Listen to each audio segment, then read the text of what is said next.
ব্রিটেনের রাজা তৃতীয় চার্লসের কাছ থেকে কিংস চার্লস হারমোনি অ্যাওয়ার্ড গ্রহণ করলেন প্রধান উপদেষ্টা ডক্টর ইউনূস। এর আগে বাকিংহাম প্যালেসে ব্রিটিশ রাজা তৃতীয় চার্লসের সঙ্গে একান্তে বৈঠক করেছেন বাংলাদেশের অন্তর্বর্তী সরকারের প্রধান। বাকিংহাম প্যালেসে রাজা তৃতীয় চার্লসের সাথে আধ ঘণ্টার বৈঠকে সংস্কার ইস্যুতে আলোচনা হয়েছে বলে জানান প্রধান উপদেষ্টার প্রেস সচিব শফিকুল আলম। এছাড়া বাংলাদেশের অন্তর্বর্তী সরকারের পুরো কাজ সম্পর্কে অবহিত হন রাজা চার্লস।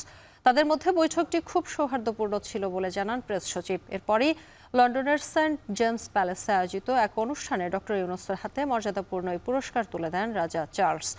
শান্তি, স্থায়িত্ব এবং সম্প্রীতি প্রতিষ্ঠায় অবদানের জন্য ডক্টর ইউনূসকে এই সম্মানে ভূষিত করে ব্রিটেন।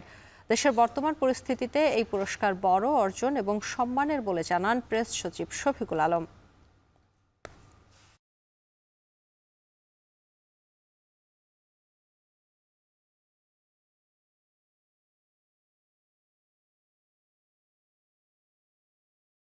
এটা একটা প্রাইভেট মিটিং ছিল, এটা ওনারা দুইজনই ছিলেন ওই মিটিংয়ে, এবং সেই মিটিংয়ে বাংলাদেশের যে বড় রকমের একটা যে ট্রানজিশন হচ্ছে সেগুলো নিয়ে কথা হয়েছে।